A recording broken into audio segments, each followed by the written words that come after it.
Good afternoon to all, and welcome again to Tell Me Over Coffee.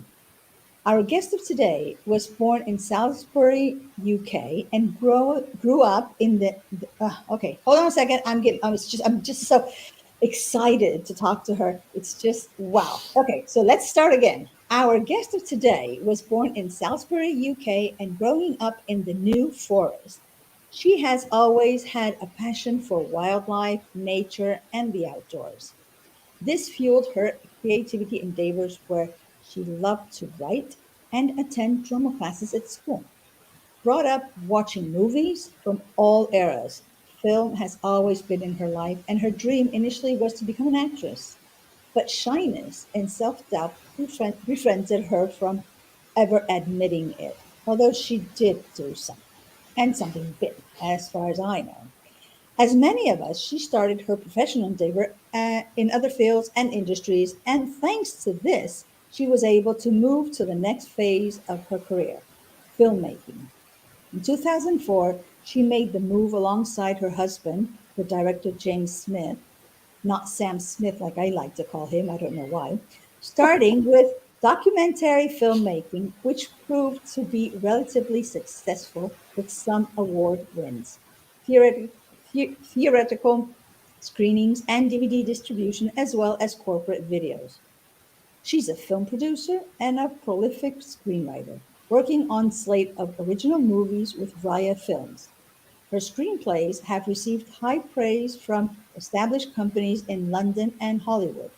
She has also been commissioned to write screenplays for clients from all over the world, including Louisiana, Texas, Hong Kong, Canada, and Australia. She's award-winning debut Her award-winning debut feature, Do Something Jake, was released in 2018 and is now on general release. Other projects include Ciberlante, a cybercrime thriller shot entirely on a smartphone, experimental Spanish set thriller Agent Kelly, in which she plays the lead, and Surveilled, an innovative who'd knit. Is that Who how done do it? who done it? Who done Really? it? Yeah. Who done it with a horror element and international cast? Her next production, Casting Kill, is scheduled to start shooting on October 28th. Carolyn Spence, welcome. Thank you very much. Well, you made me sound quite impressive there. That's pretty good. Yeah. Can you imagine? Sometimes we forget all the things we've Yeah. done, and all of a sudden someone is just talking about you, and you say, Yeah. wow, Did I I do that? really remember, and this and that. And you say, wow, Yeah. I mean, I really have gone a long way without Yeah. really knowing it. So tell us a little bit, Carolyn, is anyone who really inspired you in this industry? What to get into the industry? Yeah, Or as an actress, as a screenwriter, just to start in the industry, who really inspired you? I don't think there was any individual person. Mhm. It was just the just watching movies when I was a kid. I watched the old Johnny Weissmuller Tarzan movies and the thrillers from the 70s, and they'd be in all these most amazing places around the world that just fueled my imagination, and it just seemed like such an adventurous world out there. I don't know. I've always been a writer, Mhm. um, and it just just kind of like grew in me that this love of movies and escapism. So I was very shy as a child and very introverted. I'd rather communicate with animals than people because people scared me. Yeah, And especially so when they it, never come back. yeah, so I sort of just fueled the imagination, and I just like go into my little world and just Mhm. start making up stories of my own, and little fantasies where I was on screen and I was doing all these exciting adventurous things, and that's kind of really what inspired me, I suppose, in a way. Mhm. But yeah, that's it in a nutshell. Mhm. Besides your husband, anyone else, anyone in your family works in the industry in any way? No, none. I'm the only one. Yeah, as I say, I've got a big family. I've got many, many cousins all over the world, but as far as I know, I'm the only one that's crazy enough to be doing this. My father he used to write short stories. My mother was a lovely, beautiful artist who did watercolors. They both loved music and films, and I guess so I came from a very creative family. But as far as the feature film business is concerned, or any kind of video production, I think I'm the only one. I am unique in our Well, family. it all starts with one Crazy. person. Yeah, it all Yeah, starts with that's right. one. I well, as you know, family support is very important in this industry because obviously it's an uncertain one. So it's Mm. very, very important to have support. Um, Coming from an artist, a very artistic family, really. What did your parents say when you said, "Hey, you guys, you know what? I'm going to do this for a living"? Well, my father actually passed away before I launched into this Okay. crazy world. And then we started doing these. The first time that my mother ever became aware that we were trying to do something of our own that was creative. We Mhm. went and shot a little nature documentary, natural history documentary on our local nature reserve, where I was walking around being the ever so knowledgeable presenter. That's originally what I kind of fancied doing.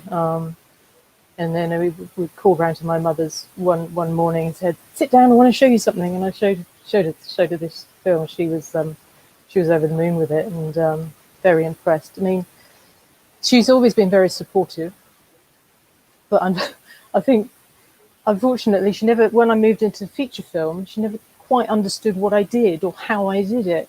And I remember trying to explain to her the workings of what we did to make a film, and I could see her eyes glazing over because she just didn't understand, bless her. Even though she herself loved the movie industry, she only understood, the big old Hollywood Yeah. blockbuster side of things, and well, understood that it was all very glamorous and all beyond the normal person's reach. So how I was doing what I was doing, she had no clue. I tried, but no, always very supportive. Yeah, so that was nice. I think that the difficult when we really look forward to our family support, the problem is that I think maybe I'm wrong, but I don't think I'm that wrong. Um, that we are not us because we want to do it. It's they expect us to be at the same level as whoever. And you're there Mm, saying, really? I mean, you're my family. You're supposed to think that I'm the best actress in the world. I mean, yeah, set apart from Penelope Cruz or Meryl Streep. No, I mean, it's just like, a mother always finds that their child is the most beautiful child in the world. Well, this is the same thing. So they're always saying, uh, yeah, not bad. Did you see Meryl Streep in her last film? Oh, she was just, and I said, well, you compare me to her. I'm not yeah, her. You compare me. And, yeah. but Yeah, it's like when you're going to make some real money. It's like yeah, when you real go. money, It's like, real money, well, we're because, trying. there you go. I'm saying, look at all these filmmakers like that they are making good money and they can live off of it. And Mm. and you say, okay, like who? And say, well, like for instance, I don't know, Woody Allen, Pedro Almodovar. Excuse me, who? I mean, it's just like comparing me to a Hollywood No. star. I'm just Yeah, starting. You can't compare me. yeah, that's it. Because the level that we're at the Right. moment is a very, very micro budget indie level, and Yeah. it's a whole different world. It's a whole different way of doing things. You can't go out and, I mean, I've tried to go out and get some big money to make a big movie, but when you're a nobody, that's not going to happen, unless you've got, your uncle is somebody Yeah. big in the industry, or your mummy and daddy are. But Mhm. even then, it's difficult. Even then, Oh, it it's is definitely, it's a big struggle. definitely. So you got to start somewhere, and Yeah. yeah, that's what we're doing. I'm starting at this I think Well, that we the started a long time ago now, oh but yeah, we're still getting there. that's yeah. The thing is that I think that the best way they can understand is when you can take them for a whole day. Say, okay, we're gonna go. You know, to like kids trips in school. You're gonna come with me one shooting day. You're gonna stay there Yeah. sitting all day, and you can see how this works. And then you Mm, tell me, you know, then you tell me about the rest. And I think that's that's the right. only way you really understand is when they're there. Because some people say, Yeah. oh, yeah, it's just the glamorous part. No, no, it's not the red carpet. When you have to be, when you're shooting at 2 o'clock in the morning, it's not that glamorous, believe me. It's Nah. not. Well, and it's cold or it's raining and you have to be out there. It's not that glamorous. I mean, the glamorous part of our career is what? One day a year. If you're lucky because your film is, you know, going around, you can have many other days, but it's just going to be some hours that day. The rest is really hard work. That's what many people don't understand. Yeah. Yeah, it Um, is. it is. It is. It's Mm. very hard. Acting, screenwriting, producing. Which one is your favorite and why? Um, well, you know, when you like introduce me as an actress, I still find that quite weird because I don't consider myself an actress. I kind of put myself forward for Agent Kelly because there was nobody else crazy enough to do that, and I was quite cheap and willing to run around Spain doing crazy things. I did enjoy that. Now that was great fun. James had the hard job. He was Yeah. like loaded up with all this camera equipment because there was only him. He was the crew. That was it. And there was just him and me running around making this film. I had the easy job, just running Well, how around. was it working with your husband? How? Oh, fine. Oh well, yeah, yeah, fine. Was We it we fun? get we've been at it this long now. Something must be working. But yeah, so that was good fun. I think definitely screenwriting is what I really love to do. Hmm. But then I also find the producing side pretty good as well. I mean, in the past, as you said in my introduction, I haven't always been in this industry. I've only recently come into it, really, in middle age, and so I was doing, I kind of studied secretarial work. I was working in admin. I was doing all I worked in so many different industries and organisations and jobs. I've lost count. So many different things, but and I never enjoyed it. I was always frustrated. Never wanted to do it. Always wanted to do something else, like in the film industry or something creative. Yeah, something more creative. But I'm finding all that experience and that training and that work is really coming to the fore now as a producer because it's an admin job. It's Hmm. you've got to be a producer. You just need to organize people, do boring things like paperwork, unfortunately, but it has to be done because it's a business, and it's not just about rolling cameras and capturing footage. It's about everything else that's going on behind the scenes. Hmm. So I'm finding that, as I say, that experience I've had as a secretary, accounts assistant, Lord knows what, general dog's body has been a great experience, great training ground for me as a producer. Hmm.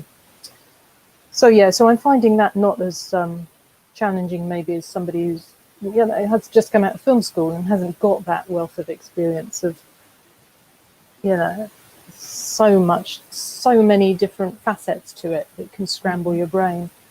So I'm putting my organizational side of me into that, and then my creative side of me into the screenwriting. So that was a Hmm. long-winded way of saying what I like doing. Yeah. Well, I mean, you expressed yourself. You expressed what you like to do. I mean, it's only fair. When you write a story, are your characters faceless, or do you create them according to actors that you would like them to perform these characters? They're never faceless because most of our characters are based on people we've met in passing or have spoken to or have observed or read about or worked with. They're all people we kind of know. Our characters aren't. just figments of our imagination. You know, some of them can be an amalgamation of a couple of people. Other characters can have certain traits or idiosyncrasies that we've observed in other people we've met. Because, as I said before, we've done other stuff other than film. Mm. We've traveled a lot. We've worked in a lot of different industries. We've met a lot of different, very, very interesting and fascinating people from all over the globe. So that helps, you know, when drawing up characters for our films. It's only later when I start to think about, now, who would I like to play this character? Once I've fleshed the person out on the page, it's like, oh, who would be great to play that person? That's when you start thinking, you know, getting your wish list up and thinking, yeah, Mark Ruffalo would be perfect in this, or let's try and get Jessica Chastain, or, you know, Viola Davis, or Daniel Kaluuya, who I absolutely adore. I definitely want to work with him. So yeah, that'll come, hopefully. Oh yeah, definitely, definitely. But I mean, well, it's a good start. I think it's a good start, even if at the end for that project you don't end up having these type of actors. But I always think that the higher you how you say it, the higher you Yeah, your aim, your yeah, the higher you how you aim, aim. Yeah. yeah, the closer you are to success. Yes. Oh, yes. I mean, that's the problem with me and James. We always aim high. Good.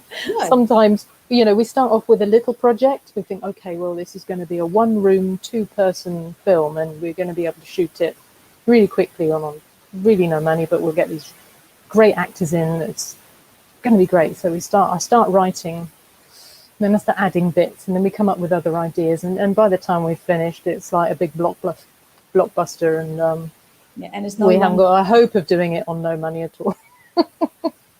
Yeah, well, you never know. You never know. You never Yeah. know. Tell us about the creative and shooting process of your first feature film, Do Something Jake. What did you like most, and what did you like less? Yeah. Well, that was looking back at it. It was an amazing experience, Mhm.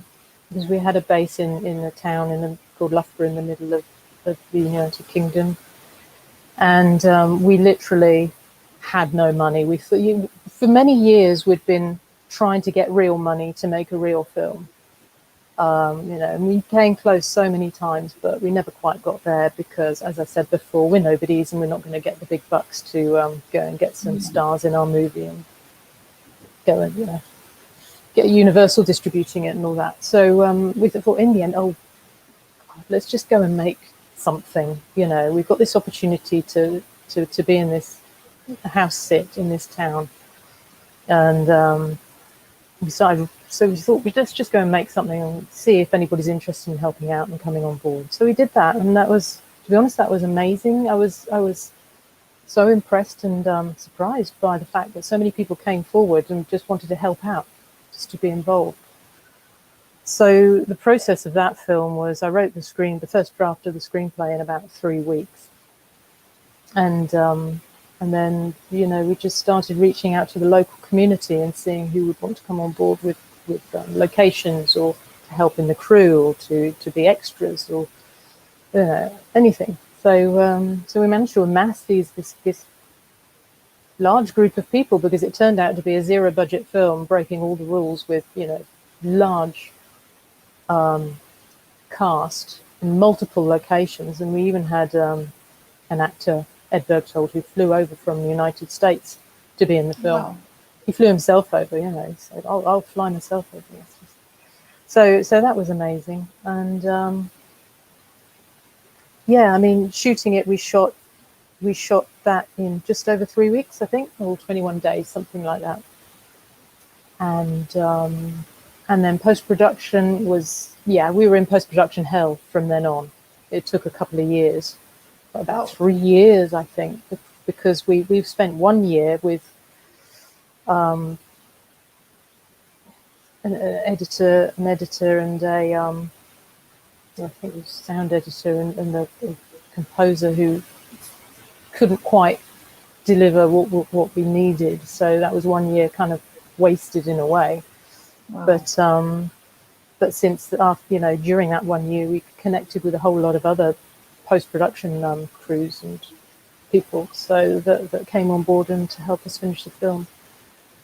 And and then we had a big blowout world premiere in the local Odeon Theatre, about 300-seater theatre that we filled out, and that was the most amazing night so far of my life, I think. It was just, I was absolutely terrified. I could feel my heart just pounding out of my chest with fear, thinking, oh God, what are people going to think of it? But afterwards, it was, we had a big round of applause at the end of it, and it was just amazing. So it was definitely, that was our film school in a way. We learned so much from making that film. We made mistakes, but you learn from your mistakes, and hopefully you don't go on and make them again. So, well, I mean, that's how we grow, is by making exactly. mistakes. So, I mean, it is true that our artistic ego sometimes is our worst enemy, because we think that the people's expectations are very high, but then really we have our own expectations that are very high, and we tend to really compare ourselves to everyone else when that shouldn't be. And the day that we really realize that, and that we really embrace that we are who we are, and whoever's next is who that person is, we are different, we have different tastes, we have different way of working, and everything in its own way is good. So, like you said, and you were really scared to death that day with the premiere, but then you start thinking, why should I be scared? I mean, I went through hell for 3 years. I'm going to be scared because so and so is going to say, "Oh, what a shitty film." Who cares? I mean, I don't care. You weren't there every day working, so, No. so when we have to. I think this is just like being a doctor. You have to empathize, but not too much, because otherwise you are too in the whole thing, and it won't let you live well. So I think we're supposed to be empathizing with our spectators, but up to a certain point.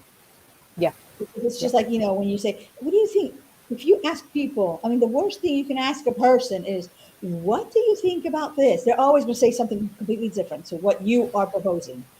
Yeah, because So, everybody has their own tastes, and true. So what one no, this is person loves, another person doesn't, and true. it's True. and with filmmaking, as filmmakers, you get too close to the film sometimes. Well, always.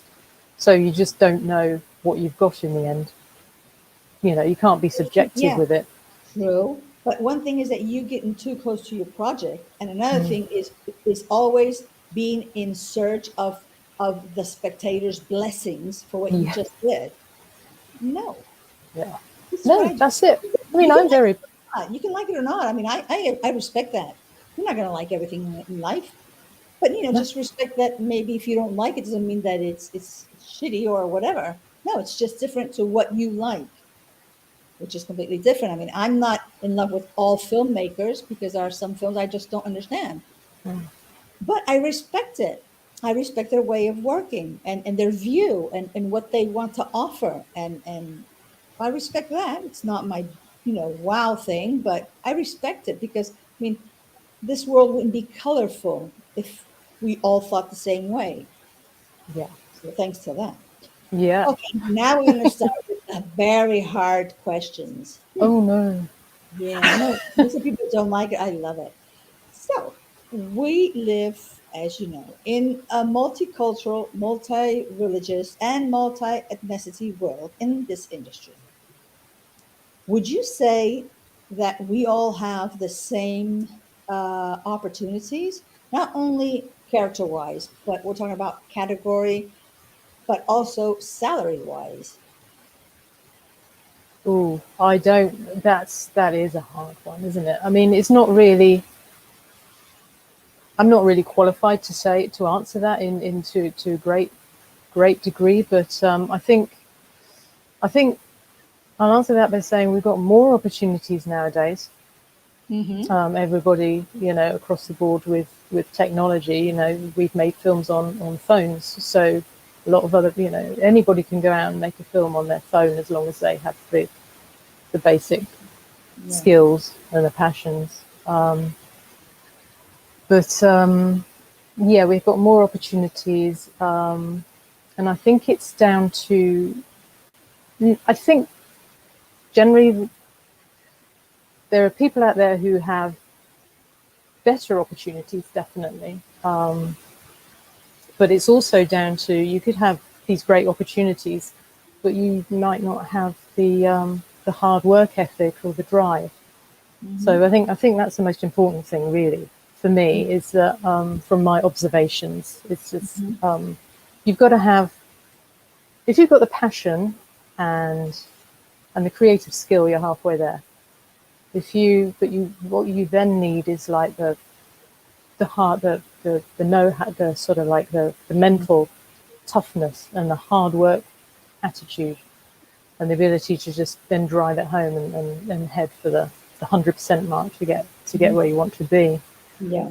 So, because when you look at, I often read up about these kids, not kids, adults as well in Nigeria, who are making, these.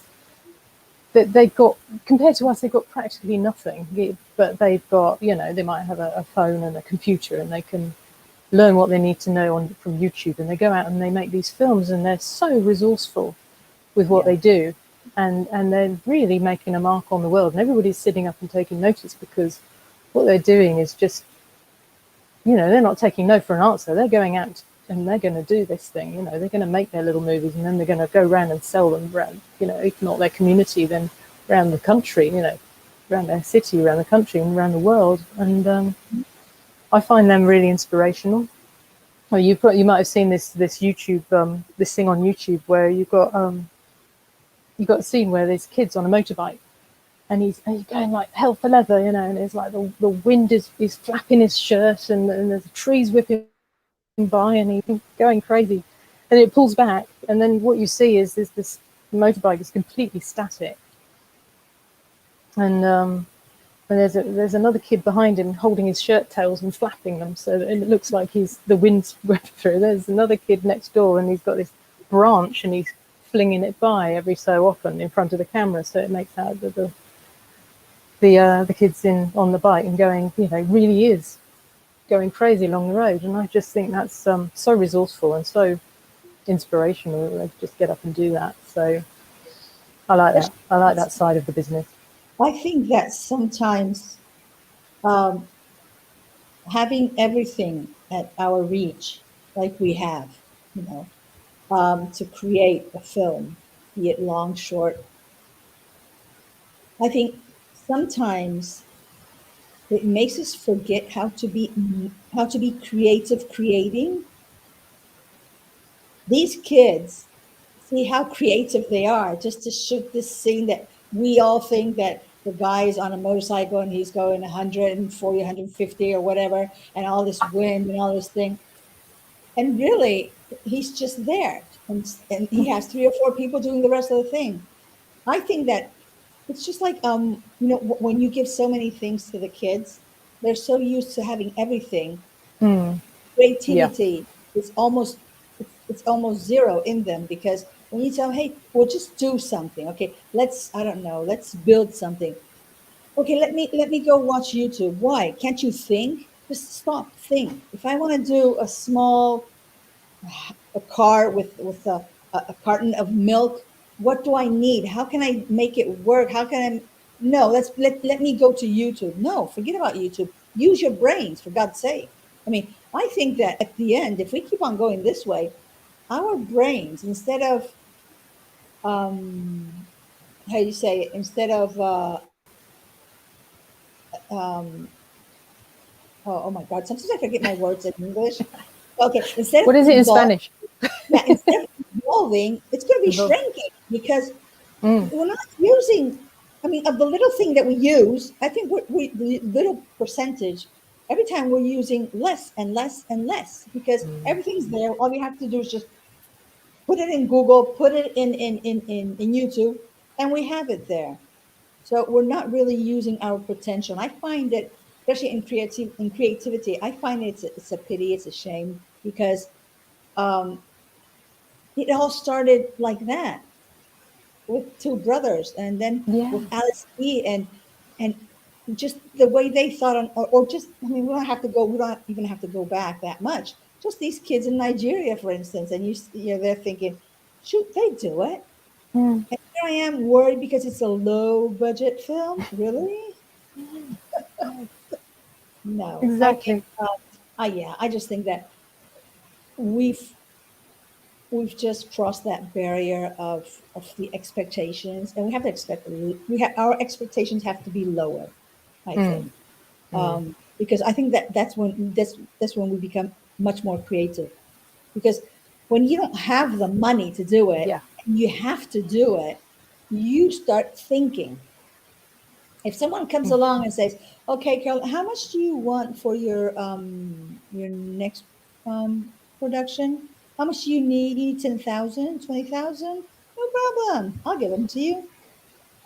But if just imagine you just take a little project like a short film, right? And you do it with whatever you have in your hands, whatever I Mhm. have, whoever wants to collaborate, whatever I have. Just like it took you guys 3 years to post production of Do Something Jake, because you had to go with one editor, it didn't work. You have to go with another one, or the music composer, or this and that.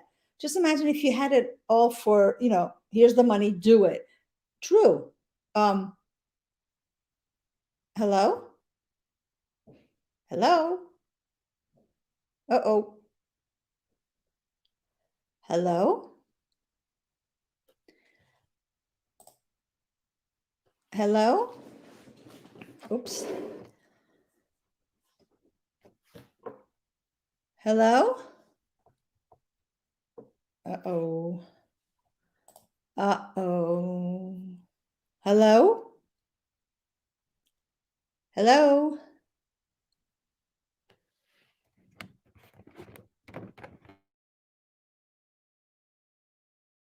Hello?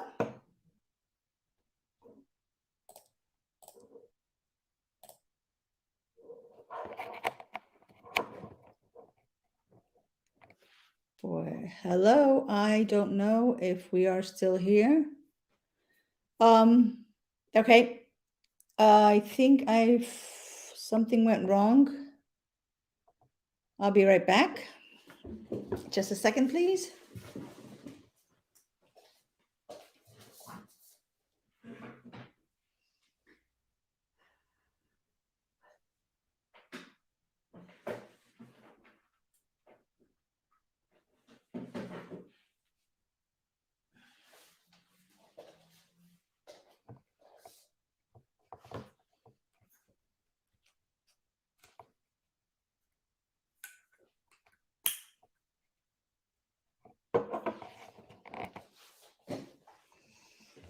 Hello?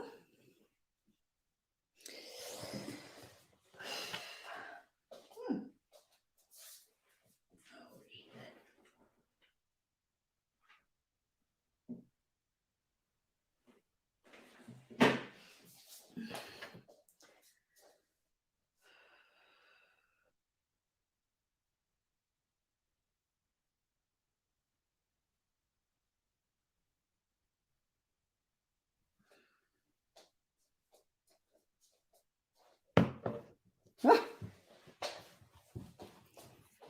I'm back. what happened? I think that my internet went. It just went Oh, down. I don't know if it was yours or mine. Can you Well, hear me well? I think it was mine. Can you hear me well? I can. Can you hear me? Okay.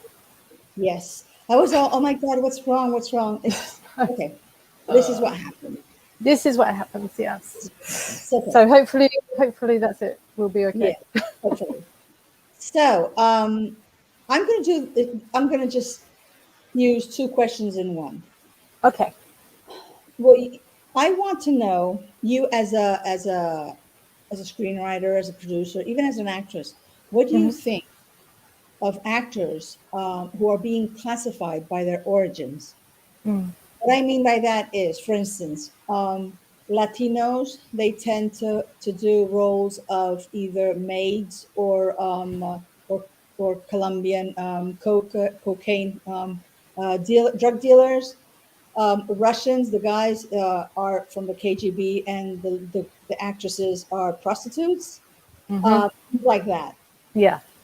So Arabs are always terrorists because that's what Yeah. they.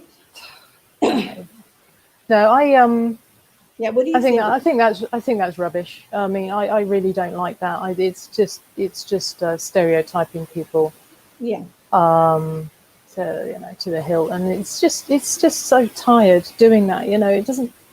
I feel it lacks um, imagination or any kind of grasp of the real world, because you get people from all walks of life doing all sorts of different jobs. Be they from any level.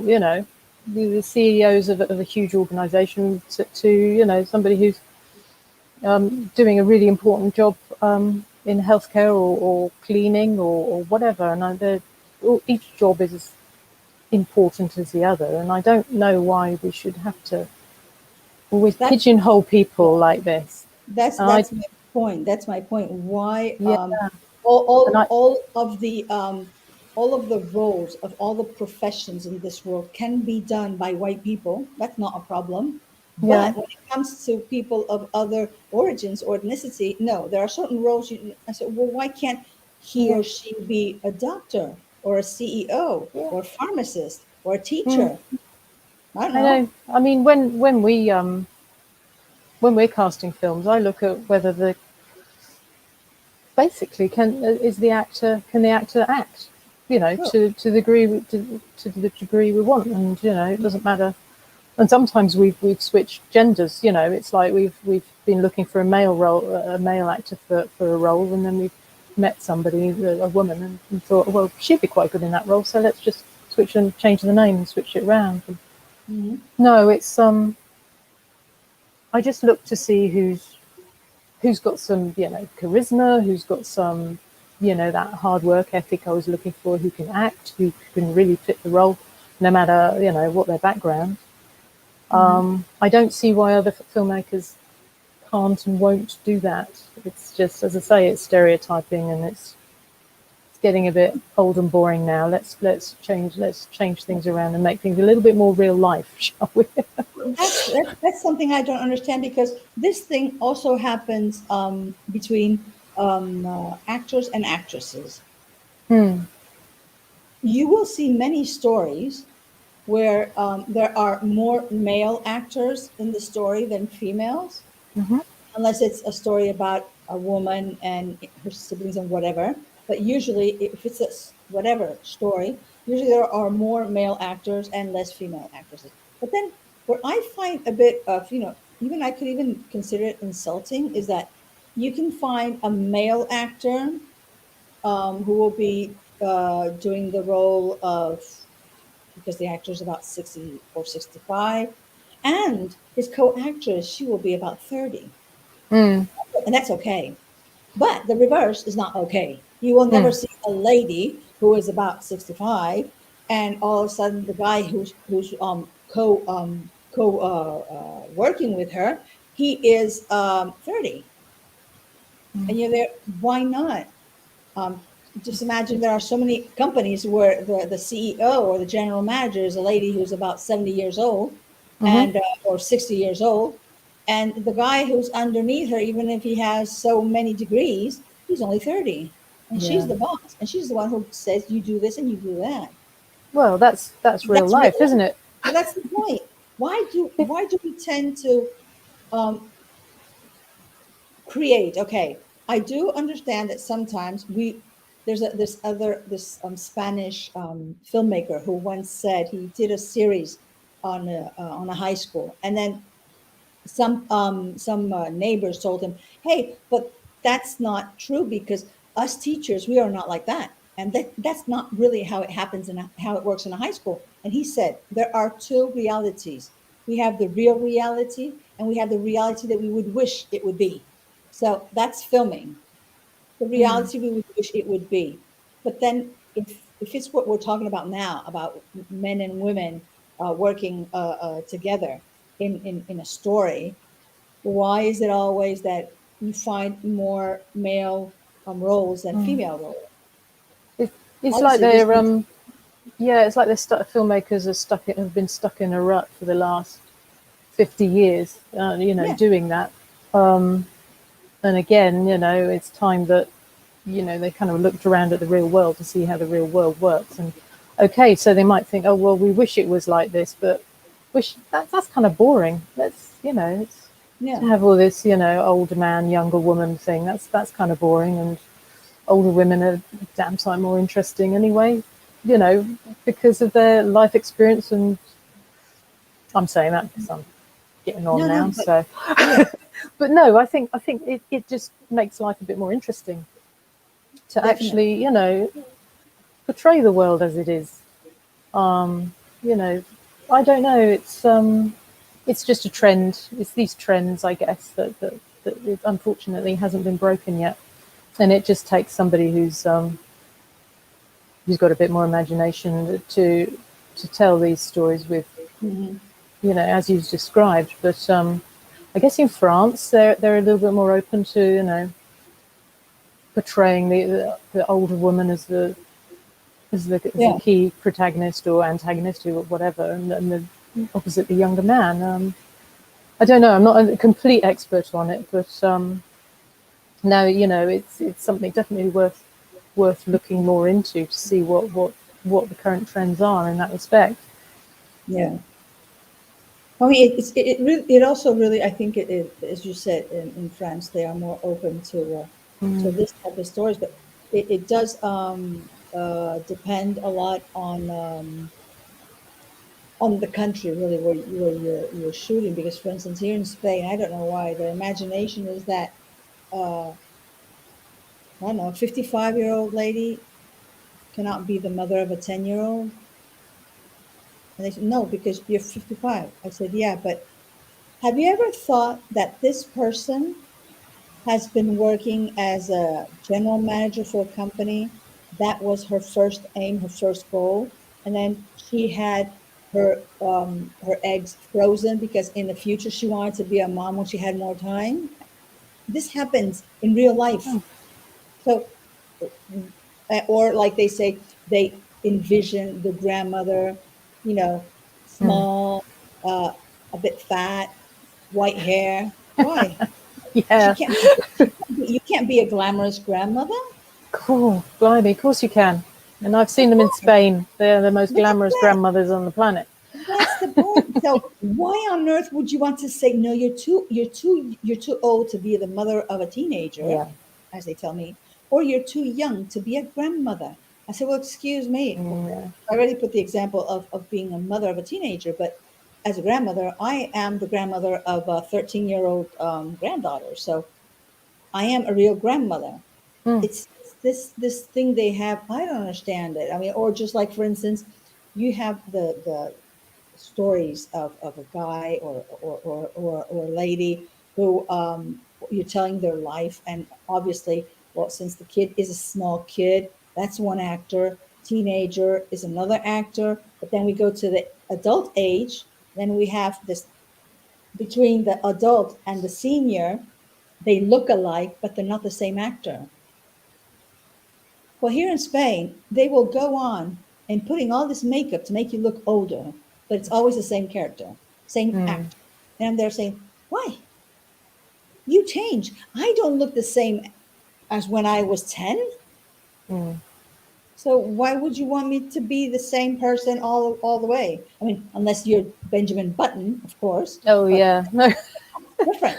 but You but don't have no, the money for that special effects. You don't have that much money.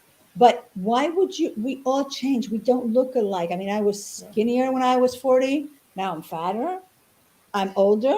I don't know, many different things. I know yeah, people that do look completely different than when they were a teen in their 20s, and now that they're in their 50s, they look completely different, and they haven't done a thing to their face. But life and things and yeah, whatever, you can change so much. that's right. I mean, one of the things I really annoys me is when filmmakers cast actors that are supposed to be playing, they're not age appropriate.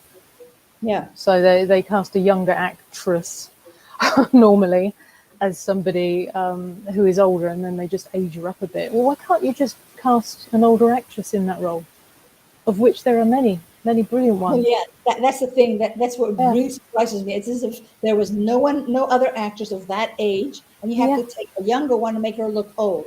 mm, It's so yeah. No, that's ridiculous. silly. That's very silly in my It book, anyway. very, very. In my humble opinion. Oh, okay. We have two humble opinions then. I always repeat mine every time I do interviews. It's true. I just find it silly. I mean, we're not really being creative with Mm, reality. We are just being creative with our own reality, which is really different from everyone else's. yeah. What can you tell us about your new feature film, Casting Kill? Ooh, um, right. Casting Kill is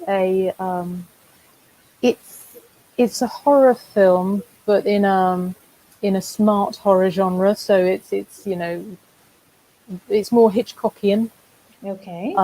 than Texas Chainsaw Massacre. Not that I've seen that, so I don't know how bloody it is. But there's not in our film. There's not going to be severed limbs and blood flying everywhere because it's not. There are other filmmakers out there that do that really, really well, and we're not part of that. We're not so good at doing that. We like to work more with suspense and toying with the audience's imagination. But it's basically about a Hollywood casting director who is auditioning, doing a tour and auditioning actors, hopefully one of the actors to be in the next Hollywood blockbuster that he's casting for. He's actually a fraud, and he's actually defrauding these hopeful actors. And unfortunately, also he's a very disturbed, psychotic person. So other nasty things go on. I won't give too many spoilers away, but he's an identity fraudster that with some Hmm. very, very dark secrets and very, very dark skeletons in the cupboard. So and we're shooting it all in central London Hmm. and entirely in the studio.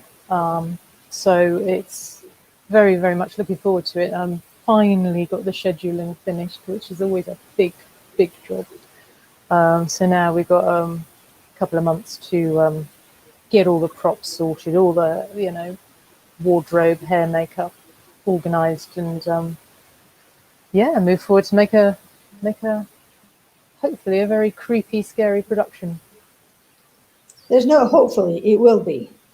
It will be. There's no hopefully. It will be. It will be amazing because we've got an amazing team around us, and Yes, so we're very definitely. excited. Yeah. Absolutely. It will be. And maybe it's not for everyone, but it will be for a big group of people. Yeah, So it will if be. you want to see severed limbs and lots of blood and slasher horror, it might not be your cup of tea. But on the other hand, if you like a really creepy Hitchcockian kind of noir thriller, then Yeah. this will be really interesting. Especially if you're an actor, it'll scare you because it is I about love, actors. I So do love horror films. And I am very old school. For me, less is more. I like to mm, imagine myself what's going to happen, not to see all this blood and all these things. I yeah, just don't like those type of that type of film.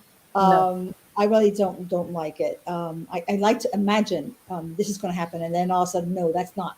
And oh my God, yeah, those are the films I really like when I think that I have it right on how it's going to end, and all of a sudden it just goes completely the hmm, reverse, yeah. and they're what? And I love that. Really, when I'm surprised, I think those are the best films for me. Um, do you think that auditions are necessary for professional actors, or do you think that with their reels and their IMDb is enough? Well, I think certainly with the big named actors, auditioning is not definitely not relevant to them. People like Anthony Hopkins, Idris Elba, that lot. No, they've got such a body of work. You can see what they've done, and great plethora of work they've done. So that's not an issue. With other actors, never mind how good they are. Obviously, if they're really, really good, and at the top of their game, then it depends on the role, really. If you want to, it's a way of, for a filmmaker, it's a way of seeing if that person fits the role. You can see what would they bring to it that might be a bit different. So I think it's definitely got its place for professional actors, but on the other hand, it depends on the project you're casting for. Because I know some people just look at show reels and IMDb profiles, and that's enough for them. And we've done the same, in the past. It just depends on the project, on the role that you're casting for. If it's a really complex, complicated role with, many layers, like the lead role in our Casting Kill film, it's just a case of, let's have a chat with the actor, maybe run a few lines or self-tape or audition, depending on the, what's going on. It's nice to explore the different possibilities. So yeah, that's it really. I think everything, self-tapes, face-to-face auditions, I understand. everything. Necessary. That's necessary. But what I mean is, because I do understand that a reading with the filmmaker is important, because you need to see the person and feel the person. If the person is, you need to feel if that actor is made for that role. But it's quite different. I mean, you've been an actress. You did your Agent Kelly. Okay, you were just pointed out. Okay, you're going to do Agent Kelly, so that's okay. But it does really negatively work on actors when you're going to audition and you're in a room and you're waiting your turn and you have other people there. That makes you even more nervous than just, okay, you call me on Skype or Zoom, or we're going to meet somewhere, and okay, this is what I want you to read this with me, and we talk first, and then, because it is, I do believe in skin feeling, because you can have a great actor in front, but then you don't have that chemistry with the person, and it will only, unless obviously the production company who's putting the money says, no, that actor it has to be him. Sorry, but it has to be that actor. Yep. Then it's different. But if you can choose, I really do go with skin feeling. I mean, that chemistry with the person, because it makes it easier to work with afterwards, not only you, but with the rest of the crew. Yeah. But indeed, it is very different. If there's a one-to-one, I don't know how many people are auditioning for this role, because I haven't seen them. I know that you said you were meeting this day in person or on the net, and we're going to be doing this audition, and we're going to be talking, and then just doing some reading the script a little bit, so we can see if I'm comfortable with the role or not. I believe in that, but it is difficult when you enter a room. Thank God for COVID for that, because there was no in-person casting. So, well, here in Spain, they weren't used to doing self tapes and things like this, and Zooms. They weren't used to it. I was already used to doing self tapes or Skype, and Zoom came after. I mean, during COVID. So it's like I say, it's completely different. I mean, I'm here talking to you, and if you say, "Okay, let's read this," we're going to start reading it, and I'm going to put all my 100% of me as an actress in it.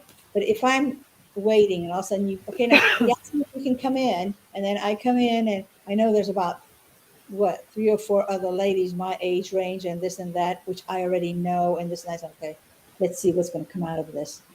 I don't know. I just think it's Yeah. I more. mean, Uh, as I as don't a as a as a think of it. filmmaker, as a filmmaker, I much prefer face-to-face auditions, Yeah.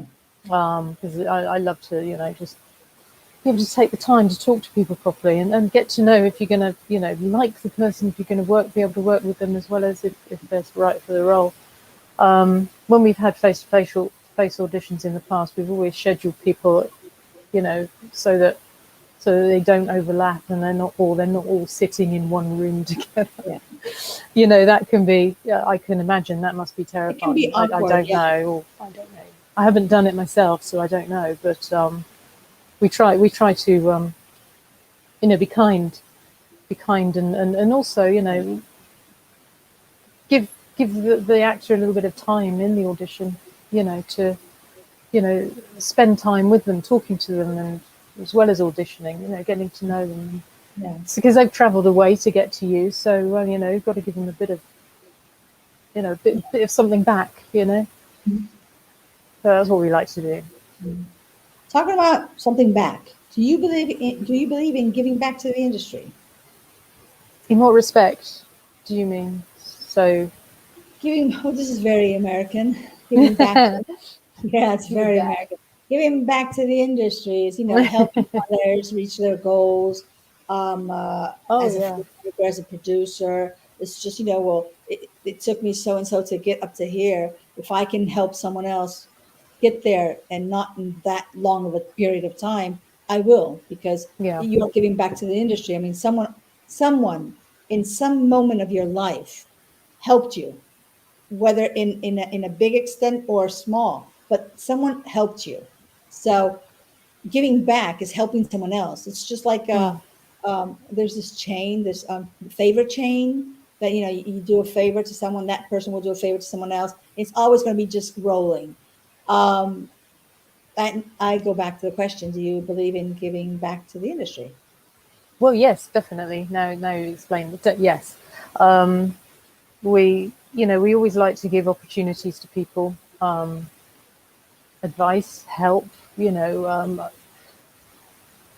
Promotion. We love to promote other actors and other filmmakers, and yeah, definitely. Always, ever since Do Something Jake, it's been, for us, it's been about giving work experience and training, on the job training, that kind of thing.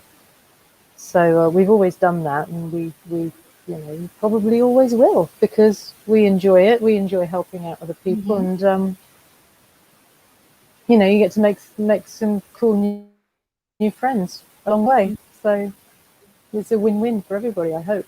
Cool. I know it is. Talking about advice, what advice would you give to those who wish to start in this beautiful but uncertain industry? Don't be afraid of hard work. Hard work.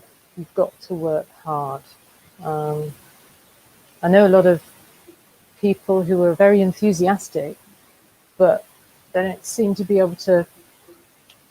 Sometimes they can't get out of bed in the morning, or they can't. Don't want to put in that extra little bit of hard work, because going back to what you were saying earlier about, does The everybody have an easy, opportunity? yeah, Sorry. the easiness that we have been given in so Yeah. many things. That Yeah. I mean, extra little effort at times it does. because talking about opportunities for everybody, I mean, there are opportunities, but there are also overcrowded market. There's thousands of people wanting to do what you do. Yeah, So you've got to just work that extra little bit harder, or even a lot harder, just to try and crawl up through the crowd and make yourself known. So yeah, it's hard work and attention to detail, and don't be disillusioned. That's the biggest advice. yeah, Don't you're going to get knocked flat over and over again. You're going to get criticized and yeah, knocked over and hit, and not physically, but hopefully. But you just got to keep getting up and keep going, because that's the only way you're going to make it. Because there's a lot of people out there who want to push you down, yeah. but unfortunately, that's how it is in all industries, I guess. But it's particularly in this industry. So they'll want to push you down, but you just got to prove them wrong. Fight and get back up and keep going. Yeah, be tough mentally. Yeah. Do you think that platforms such as Netflix, HBO, Amazon Prime, etc., are the only future for our Mm. industry? Do you think they will be taking over our theaters? No, That's me. That no, No. I'm hoping not, and I believe it won't, because I know so many people who just love going to the theatre. You know, I think it's a big part of our viewing experience now, and as a part of the industry. Yeah. It's not going to go away, and there's probably going to be more platforms growing, but I can't see cinema dying. It would just be horrible if that ever happens. I don't think people would allow it to happen. I think we've just got to, as I was saying about, fighting, we've got to break through that noise and keep fighting. The cinemas have got to keep fighting to keep going, and because there's a big market out there, and people still love to go to the theatre to watch a movie. And it's been here this long. I don't think it's going to go away anytime soon. Well, That's me being positive there. Will not go. No, nowhere. We'll just stay here. It and will we'll stand stay. there. It But will grow again. yeah, but unfortunately, here in Spain, I don't know in the UK, but here in Spain, we used to have our local theaters, and then all of a sudden, these multi theaters Mm. just bursted out, and with all these how you call them, stages, and that ended our local theaters because people Mm. would say, well, if I want to go to the film to see the film that they're doing in that theater, it's going to take me the other because it's on the other side of the town. So here I have just one place where I can see many films. So our local theaters died, all of them. We have not one alive. Um, That's tragic. that's very sad. Mm. Obviously, now as they talk about karma, now these multi theaters are feeling the same with the platforms. Mm. People think, I mean, for the price of one person going to the theater, I can have my whole family here watching Netflix for the whole month. Mm-hmm. Yeah, that's Just true. I one, mean, yeah, certainly in the UK, there are independent cinemas that are, still operating. Still trying to keep going. The problem we've got really, for me anyway, I think is it's just the cost is it's too expensive. it You is. know, it's for two people to go to the cinema. It costs well over £20, and Same that's here. not, yeah, really, because I mean I've been in Spain and been to seen a movie and it's for €5, and there are parts of the UK where you can go and watch a film for £5 as well, but mostly it's like £14, £15, and it's just I know that the cinemas seem to think they need to charge that much to keep going, but if they keep charging that much, nobody's going to go. It's going to be Yeah, able to afford to go. but unfortunately, you have to charge that much because you don't fill up, and you do have people working there. You have to pay them, Mm, and then you have to pay the location, which is not cheap. So of no, course they have to charge that much. But then on the other hand, you have all these. I don't know. Again, I don't know about the UK, but here in Spain, it seems like the classics have died and will never come back again. We don't even see them on TV. So it's like I say, well, why don't we take these mega theaters who have so many theater rooms and have classics? Have another one that they could do original version films. I mean, we have, for instance, where I live, in the town where I live, it's a very multi cultured town where there are people from everywhere around the world, and where you can see films in Romanian or films in German mm, or films in Afghani. I don't know. Why not use this instead of just no? We're just going to be using half of the theater. What we have 18 rooms where we're just going to be using half of it, and we're just going to be beating ourselves with the other ones in competition and see what goes on. I just find it so weird, and it's not logical. And then, I mean, our film, our cinema, everything that's in the industry today comes from these classics. Yes, These that's true. classics in black and white. Why Mm, can't you see them anymore? I mean, you have to go either on a platform, or if there's still a video shop, go and rent one. yeah, yeah. No, I think that would be a brilliant idea because I'd certainly go and see them because I love the old movies. As I say, I grew up watching them. So, and they Not don't show only them on the you, TV anymore, I yeah, would but not say. only So, you. Imagine so many elders that yeah, they miss these films and they would love to see, because if you watch TV now, and you watch not only TV, but if you see all these series and films that are coming out, most of them, I could I could really say about 80% of the films are for young people. oh So yeah, all these old people, they have to be watching all these young kids mm, films, but they have nothing for them. Stories mm, that they can feel themselves. They can really feel the role of the person, because it's a life I've had, because they have more or less my yeah, age, and that it's weird, because you say yeah. we are a world of elders more than of young people. Why do we I keep shooting films for young people? well, I'd like to see independent cinemas also supporting independent filmmakers. You know, rather Yeah, than just wanting to show the blockbusters all the time. Why yeah, not that would show be some good. independent films that maybe a local filmmaker's made, or it doesn't, or even non-local. Just there's a lot of them out there.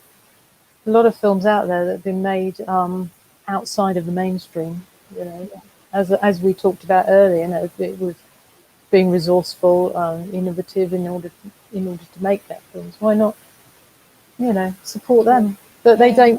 don't want to because they think that people won't go and see them. But I think they would. Yeah, me too. Um, yeah, I mean, this is just like sales. You can't sell a product you cannot show. yeah, exactly. It's Mm, just pure marketing. If you have mm, some, no one's going to buy something they can't see. no, exactly. So I Mm. don't know. It's all I about think marketing. we will be You know, changing the world someday. yeah. What are your? I hope. I hope so. What are your favorite genres as a spectator? Well, I love thrillers. I think thriller is my favorite genre. I love the thrillers from the 70s, Yeah. and anything, yeah, just anything with a good hook, good characters, a good mystery. So yeah, thrillers, and those are the kinds of films I like making as well. So thrillers, and anything within that genre, within that subgenre. So conspiracy thrillers, comedy thrillers, anything. So What that's me. genre you would never work? I'm sorry. What genre you would never work? Oh, mm, um, gosh, never. Well, I don't know. I guess I don't think I'd be very good at war films.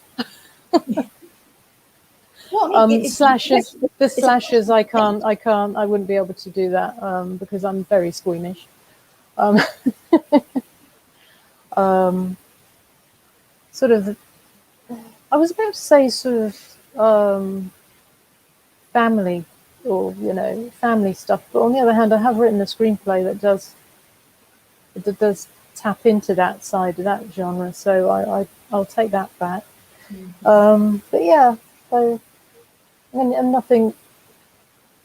Although I don't think I do a straight romance either. I think I'd be not very good at that either. I'm not sure. It's I I'm not so I'm not really I don't like watching romances very much because they always tend to be sad, and I don't like sad films. So that's one thing I would never do. I'd never do a sad film. No, but see, there's one thing you're missing, Caroline. Seeing sad films and romantic sad films is the best excuse just to eat a whole bunch of chocolate, a lot of ice cream.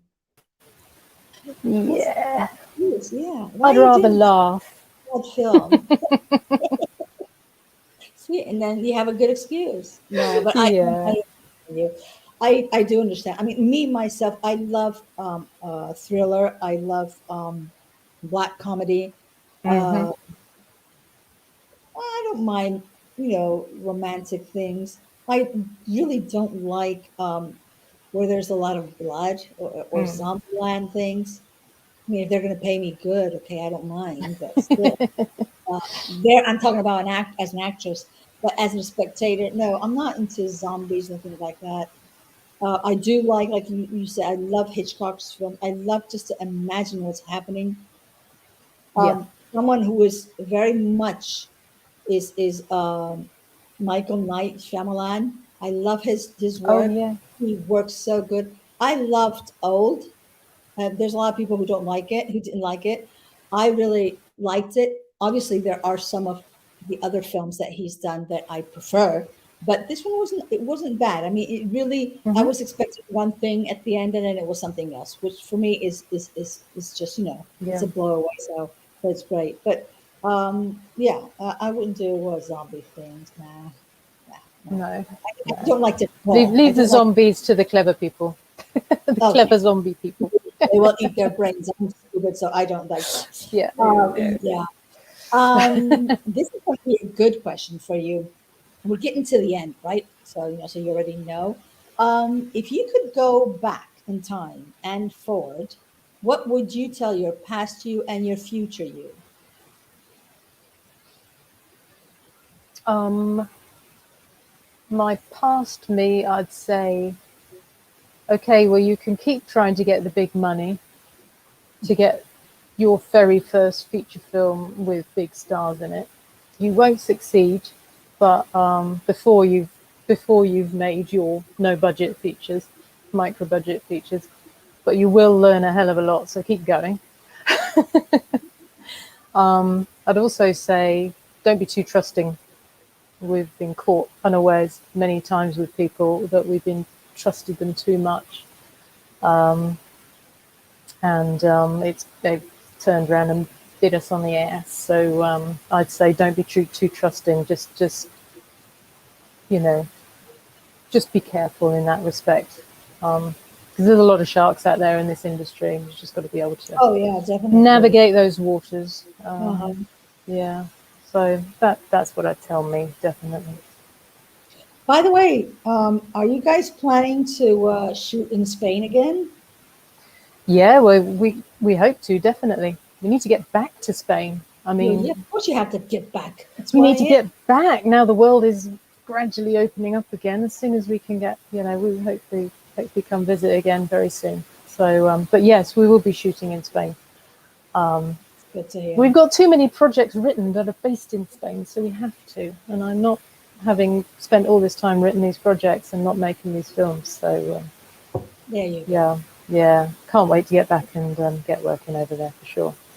Yeah, but wait for Yeah, the summer because now we're having all these rains and all these things. It's yeah, uh, they talk about Danas and this and that and that. Oh my God, all these weird names they're putting to the weather things, and I've never seen it rain so hard in my area in yeah. years. Oh yeah, I live because we live in a penthouse, so I'm on the fifth floor. But Mm. I have friends who their villas are just full of water all Oh over. It's wow. saying, "Oh my God, I mean, is this going to end?" Mm. It's That's what happens sometimes. Yeah. Well, we are coming to the end of this interview, which we will be having another one after you shoot Casting Kill. Oh, Would you good. like Yeah. to add anything else? Um, no, other than this has been, yeah, it's been great fun. It's been great fun. You really got my mind working and thinking about all these different, you know, issues that are going on in the film world, but also how great it is and how passionate everybody is about it, and Oh yeah, how definitely. crazy we all are. Oh We yeah, you have to being be crazy is crazy. good. Well, you have to be crazy to live in this world anyway. So Yeah, yeah, yeah, you have to be a little bit crazy. yeah, yeah. You got to be, but You have it's to. it's good fun. The thing is, I wouldn't do anything else now. I'm going to keep doing this until I can't and physically anymore.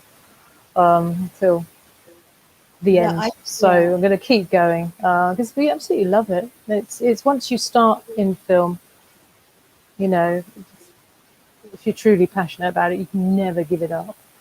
Good. So, yeah, gonna keep going. I do agree. Last week someone asked me if for whatever reason you quit in the industry, you're still young. So what are you going to be doing? Are you going to go back to your sales job? I said no. I'll just stay at home and do nothing. I started working when I was 17. I think it's about time I can just say, there's a lot of young people to work, for God's sake. Why would they want me back? No way. Get young people. They have to work to pay my pension afterwards. So no, Nah, get the young people working. I've had yeah, enough. I'd stay home. I don't know, yeah, travel if I can, just do things that, maybe I didn't have time to do mm, in the other years and just yeah. live. There's a big world out there. It's got to be Oh, gone and got to go definitely. explore it and get new I don't know, do maybe. experiences. And I'm going to be I'm going back to my Arabic classes this month, oh, cool. so that's going to be great. And when I finish my Arabic classes, I'm going to go back. I'm going to go to my Portuguese classes because my father, he never spoke Arabic at home because the language my parents had in common was Spanish. So they decided to speak Spanish only at Mm, home. So my father never spoke Arabic to us, and my mother never spoke Portuguese to us. So that's on my bucket list, and I need to get that done before anything else. And then I want to learn how to play the viola. Oh, I you're just going find. to be busy, aren't you? Oh yeah, I'm always busy. Wow. Oh yeah, Yeah. I founded the first and created the platform and website, the first MENA Talent Spain in Spain because we do have Saw a that. big Yeah. community of Middle Eastern, North African, very talented actors, Hmm. and it's called menatalentspain.com. And I thought, well, this has to be done, so I did it, and there it is. And Brilliant. Yeah. No, I saw that. That was pretty I cool. just yeah, I need to find that archive that says, "What are you doing? Nothing." I need to buy that one, so once in a while I can just say I'm doing nothing. But it's hard for me to not do Yeah. anything. And I always say that whenever I die, when my time comes, then I'll have long time to do nothing. Yeah. Yeah.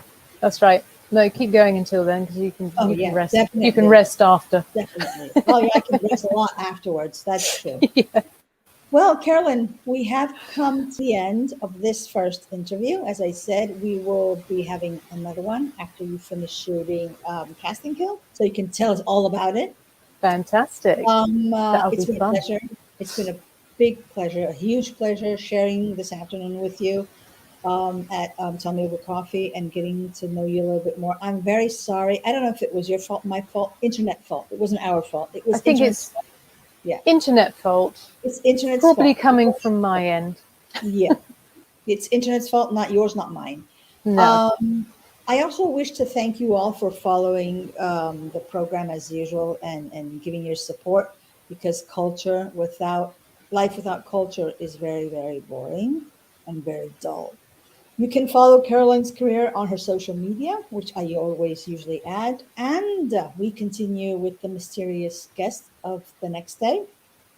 I remind you, for those who haven't seen the previous interview, I will only be doing interviews, excuse me, on Wednesdays now because I'm going to be doing a lot of things and I don't have that much time. So it's only going to be one interview per week, and it's going to be on Wednesdays at 6 o'clock, 6 p.m. Spanish time. And well, take care, be responsible and respectful, and see you guys next week.